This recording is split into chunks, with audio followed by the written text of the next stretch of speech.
Hello बच्चों, now we will continue the chapter of sets. Sets में मैं आपको सेट्स का इंट्रोडक्शन दे चुकी हूँ, उसको सेट बिल्डर फॉर्म में कैसे लिखते हैं, रोस्टर फॉर्म में कैसे लिखते हैं, ये मैं आपको एक्सप्लेन कर चुकी हूँ। अब हम पढ़ेंगे कि सेट्स के टाइप पढ़ेंगे, किस किस टाइप के सेट्स होते हैं, ये आज मैं आपको एक्सप्लेन करूंगी। तो सबसे पहले इसमें हम लेंगे द एम्प्टी सेट। एम्प्टी जैसे कि नाम से पता चल रहा है कि कोई ऐसा सेट होगा जो खाली होगा, एम्प्टी। ठीक है, तो now let me explain by example. जैसे कि एम्प्टी सेट को मैं एक्सप्लेन करूंगी। इसमें अगर हम एक सपोज एग्जांपल लेते हैं, a set of all x such that x is a student of class 11 presently studying in a school. तो ये तो कोई एम्प्टी सेट है नहीं आपका। We can go to school and count the numbers of student presently studying in the class 11th in the school.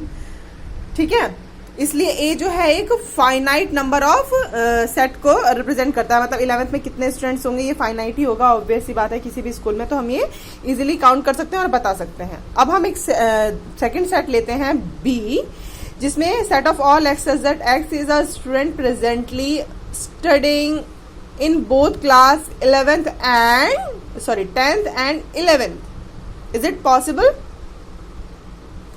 ऐसा possible है कि कोई बच्चा 10th में भी पढ़ रहा है और 11th में भी पढ़ रहा है? It's not possible. That's why this set will be called an empty set. Okay, तो अब आपको समझ में आया होगा कि एम्प्टी सेट क्या होता है। एम्प्टी सेट को हम रिप्रेजेंट करते हैं 5 से। This is the symbol of representing empty set. This is 5। ठीक है, या और हम इसको सिर्फ और सिर्फ ऐसे लिख सकते हैं, मतलब कि कोई एलिमेंट नहीं लिखेंगे बीच में, सिर्फ और सिर्फ हम ये कर्ली ब्रेसेस बना देंगे, जिससे कि हमें जो कि रिप्रेजेंट करता है एक एम्प्टी सेट को। तो एम्प्टी सेट क्या हुआ? Set which does not contain any element is called an the empty set और द नल सेट और the void set. Empty set, null set और void set are all same. बस हम उसका नेम अलग अलग उससे ले रहे हैं कि एम्प्टी सेट है और या नल सेट है या void सेट है। इन तीनों का मतलब सिर्फ और सिर्फ एक होता है। दैट मीन्स कि उस सेट में कोई भी एलिमेंट नहीं होगा। ओके, अब मैं थोड़ा सा आपको यहाँ पे एग्जाम्पल से कुछ एक्सप्लेन करती हूँ। अगर हम let us take some examples. First example इसमें मैंने पहले से इसलिए लिख के रखा है ताकि आपका जो लेक्चर है वो बहुत लंबा ना हो जाए, बिकॉज हमें वीडियो के अकॉर्डिंग चलना पड़ता है अपलोडिंग एंड ऑल के लिए। So let we take the first example. Let A set of all x such that 1 is less than x is less than 2। x is a natural number. Is it possible? 1 और 2 अब के बीच में कोई natural number नहीं हो सकता, क्योंकि natural number क्या होते हैं? 1 2 3 4 5, जो कि पूरे पूरे होते हैं। फ्रैक्शन में तो होते नहीं है, रैशनल नंबर होते नहीं है। इसलिए जो यहाँ पे है इसके बीच में कोई भी ऐसा नंबर नहीं होगा जो नेचुरल नंबर होगा। तो this is a empty set. Okay, तो we will represent it like this. अब now we will take the second example B. Set of all x such that x square minus 2 equal to 0 and x is rational number. इसमें x square minus 2 है आपका, तो इसको अगर हम solve करेंगे तो x square will be equal to 2 and x will be plus minus 2।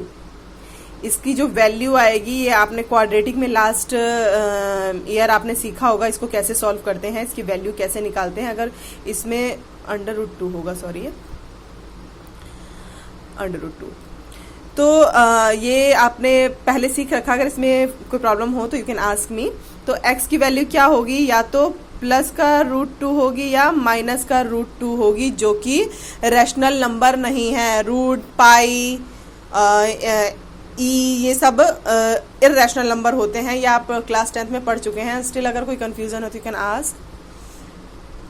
अब C set of all x such that x is an even prime number greater than 2।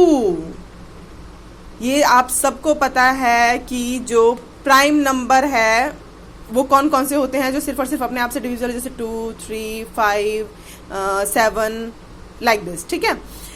लेकिन सिर्फ और सिर्फ इसमें 2 ही एक ऐसा प्राइम नंबर होता है जो कि इवन भी होता है। इवन नंबर्स और ऑड नंबर्स आपको पता ही होगा, इवन जो 2 से डिविजिबल हो जाते हैं। तो इस केस में सिर्फ और सिर्फ 2 ऐसा है जो कि इवन भी है और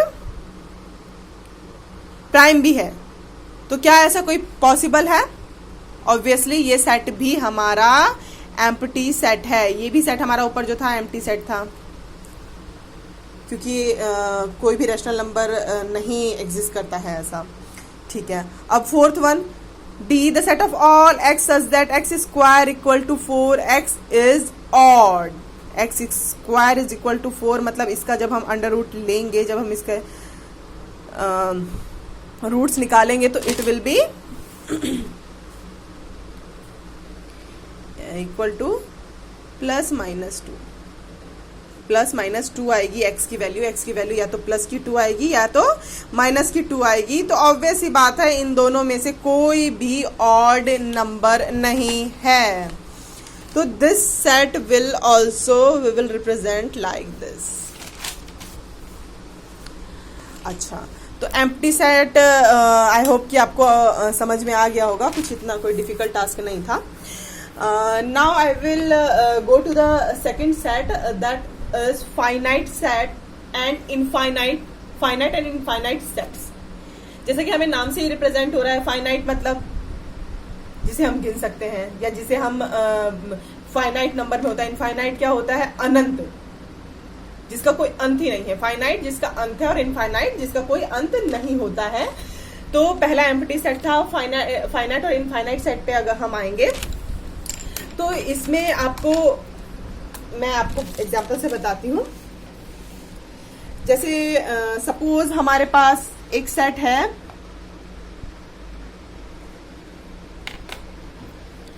ए,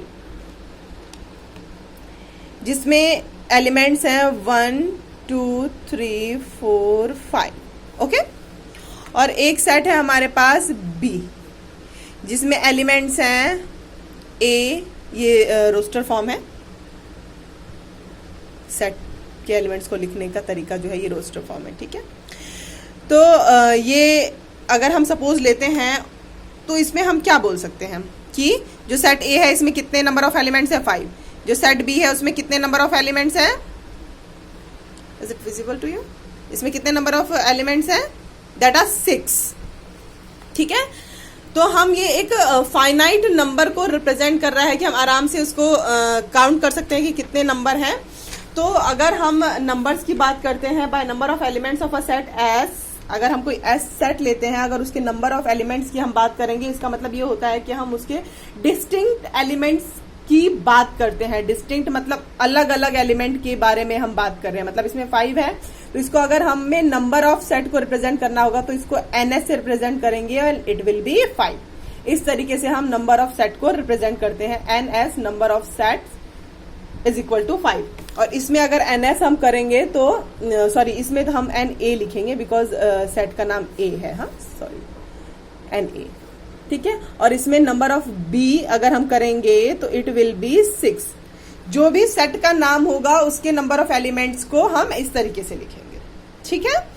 तो ये आते हैं फाइनाइट सेट में। अच्छा, man living presently in different parts of the world.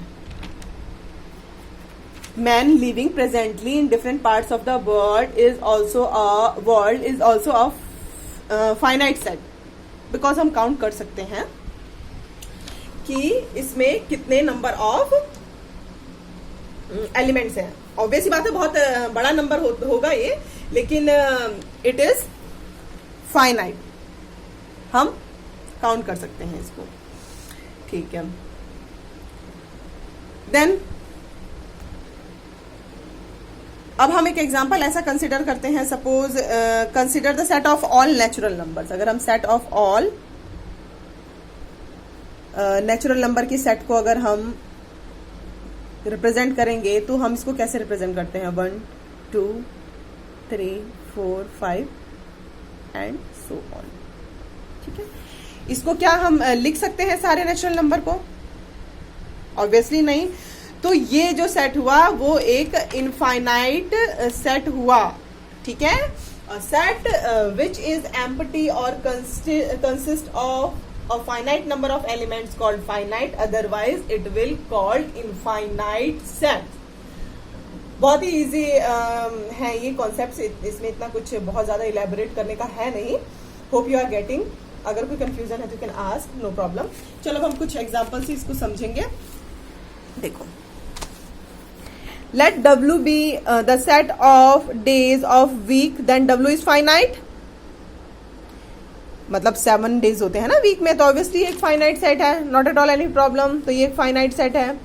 Late S be the set of solution of the equation x square minus 16। X square minus 16 मतलब x will be equal to 16, this will x is equal to plus minus 4 आ जाएगा। ये quadratic equation solve करना आप सीख चुके हैं last year, इसमें कोई प्रॉब्लम हो तो यू कैन आस्क। तो इसमें क्या है, सेट ऑफ सॉल्यूशंस क्या हो जाएगा, सॉरी, माइनस का 4 एंड प्लस का 4, ये दो एलिमेंट्स आ जाएंगे इसमें नंबर ऑफ सॉल्यूशन में। तो ऑब्वियसली एक फाइनाइट सेट है। ठीक है, फाइनाइट क्योंकि नंबर ऑफ एलिमेंट्स इसमें फाइनाइट है। Let G be the set of points on a line. अगर हम कोई लाइन लेते हैं सपोज ऐसे, तो इस पे पॉइंट्स को हमें रिप्रेजेंट करना है, तो हम पॉइंट तो रिप्रेजेंट करते रहेंगे इधर इधर इधर इधर। मतलब कितना भी आप मतलब कितने भी इसमें आप पॉइंट्स बना सकते हैं, that means this set is infinite set. इसको हम नहीं लिख सकते हैं एक सेट बिल्डर फॉर्म में, या फिर इसकी हम गिनती नहीं कर सकते हैं कि हम एक लाइन पे कितने पॉइंट्स बना सकते हैं। You can make infinite points, you can take any point that can be represented on a line, that's why it's a infinite set। okay, अब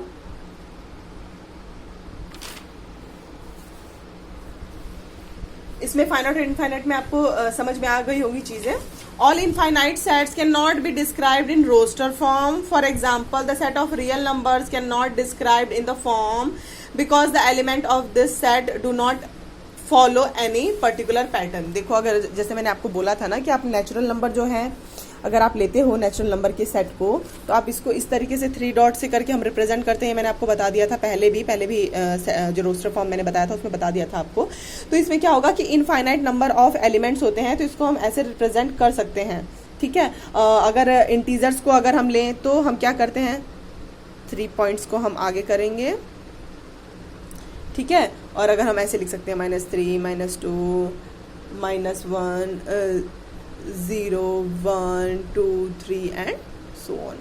ठीक है, इंटीजर्स को भी हम इस तरीके से रिप्रेजेंट कर सकते हैं, बट रियल नंबर को हम रिप्रेजेंट नहीं कर सकते हैं। रियल नंबर को हम इस तरीके से रिप्रेजेंट कर ही नहीं सकते हैं, क्योंकि रियल नंबर कोई भी पैटर्न फॉलो नहीं कर सकता है। सपोज मैं ऐसा कहना चाह रही हूँ कि अगर ऐसा हो जाएगा, 0 हो जाएगा, फिर √2 आ जाएगा, √3 आ जाएगा, मतलब कोई एक पैटर्न नहीं बनाएगा। रियल नंबर में तो सब आ जाते हैं ना, रैशनल इरेशनल सब आ जाते हैं रियल नंबर में। रैशनल इरेशनल में अगर आपको कहीं भी कोई कंफ्यूजन है तो आप पूछ सकते हैं मेरे से। वैसे आपका फर्स्ट चैप्टर था ये 10th में, तो क्लियर होगा। ठीक है, तो हम जो रियल नंबर का सेट है उसको हम सेट बिल्डर फॉर्म में नहीं लिख सकते हैं, इसलिए आप ध्यान दीजिएगा कि इन सेट्स की भी रिस्ट्रिक्शंस हैं, और काफ़ी ध्यान से आप ये क्वेश्चंस करिएगा। यही सब चीज़ें मिस्टेक में हम ले लेते हैं जब हम ध्यान नहीं देते हैं तो। ठीक है, चलो हम कुछ एग्जाम्पल से सीखेंगे। Let set of all x such that x belongs to and x minus 1 x minus 2 is equal to 0। तो ये क्या फाइनाइट सेट है या इनफाइनाइट सेट है? Okay, I will click this examples and I will send to you. ये आप मुझे बताइएगा कि इसमें से क्या है और क्या नहीं है। ये मैं आपको एक्सप्लेन नहीं कर रही हूँ, बहुत एक्सप्लेन हो गया है। ठीक है, इसकी मैं आपको फोटो क्लिक करके भेजूंगी, you have to explain me. Okay, अब क्या हो गया आपका, क्या कवर हो गया, एम्प्टी सेट कवर हो गया, finite and infinite sets cover हो गया। Now we will take the next topic, that is equal sets. Equal sets जैसा कि नाम से ही रिप्रेजेंट हो रहा है कि जो सेट के एलिमेंट्स होंगे वो same to same as it is होंगे, वो इक्वल सेट्स होंगे। इसमें भी कुछ ज्यादा इलेबोरेट करने का नहीं है, बहुत ही इजी टॉपिक थे ये, ठीक है। तो इसको मैं आपको डेफिनेशन बोल देती हूँ। Two sets A and B are said to be equal if they have exactly the same elements and we can write it as equal to, मतलब ए इक्वल टू बी तरीके से लिख सकते हैं। सपोज एक एग्जांपल ले लेते हैं, चलो। जैसे हमारे पास सपोज एक सेट ए है, उसके एलिमेंट्स क्या है, 1 2 3 4। एक सेट हमारे पास बी है, उसके एलिमेंट्स क्या है, 4 2 1 3। ये मैं आपको पहले भी बता चुकी हूं कि जो सेट होगा उसका जो ऑर्डर है वो कहीं भी मायने नहीं रखता है, आप किसी भी ऑर्डर में लिख सकते हैं और रिपीटेटिव नहीं होना चाहिए। तो इन दोनों में जो है नंबर ऑफ एलिमेंट्स बिल्कुल सेम टू सेम है, तो we will write it as A equal to B. तो मतलब कि ये इक्वल सेट है, ए इक्वल टू बी। अगर सपोज अगर ऐसा नहीं होता है, ए इक्वल टू बी नहीं होता है, तो इक्वल टू नॉट बी का साइन हम लगाते हैं, ठीक है। इसके भी मैं अब आपको एग्जांपल्स भेज दूंगी, ये आप करिएगा फर्दर। अगर इसमें कोई डाउट हो तो यू कैन आस्क, ठीक है। तो a set does not change if one or more elements of a set are repeated, ठीक है। अगर ऐसा होता है 1 2 3 हम लिखते हैं, और बी में अगर हम, ये सेट ए है सपोज, और बी में हम क्या लिखते हैं, 1 2 3 3, तो ये सेट और ये सेट इक्वल है, क्योंकि हम जो एलिमेंट होता है वो सिर्फ और सिर्फ एक बार लिख सकते हैं। ये सारी चीजें मैं एक्सप्लेन कर चुकी हूँ आपको। So hope you got everything. जो भी मैंने एक्सप्लेन करने की आपको कोशिश की है, बहुत ही छोटे से टॉपिक थे, बहुत ही नॉर्मल टॉपिक्स थे। तो अब मैं आगे आपको सबसेट्स के बारे में बताऊंगी। सबसेट्स थोड़ा सा आपको अब स्टार्ट होगा सेट एक्चुअली। तो ये now I will explain exercise of this chapter 2. Thank you so much. If there is any doubt, you can ask. Thank you.